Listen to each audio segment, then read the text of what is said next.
Hello learners, welcome back to Learner's Galaxy. It's day 6 and today we are diving into the world of conditional functions, a powerful toolset that allows you to perform calculations based on specific criteria.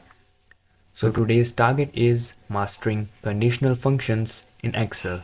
So let's jump into it. So we will be using a dataset that tracks employees' performance including their department, region, sales amount and bonuses. This data is perfect for demonstrating how conditional functions work.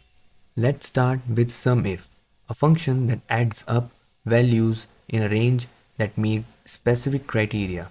For example, you might want to calculate the total sale made by sales department.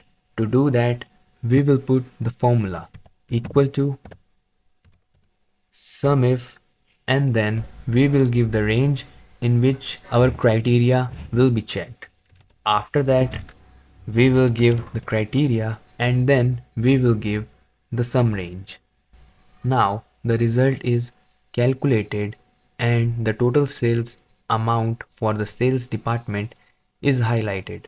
Next is COUNTIF, which counts the number of cells that meet specific condition.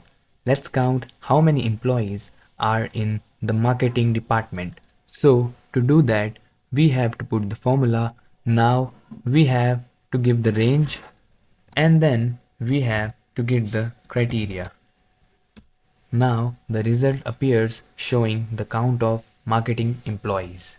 Now AVERAGEIF works similarly, but it calculates the average of values that meet a specific criteria. Let's find the average bonus given to employees in HR department. So to do that, we have to put the formula AVERAGEIF, then we will give the range in which our criteria will be checked. Then we will give the criteria and then the range in which the average will be calculated. So now the average bonus for HR is calculated and highlighted. So in the next video we will cover some ifs, count ifs and average ifs. Stay tuned for the upcoming videos. Thank you.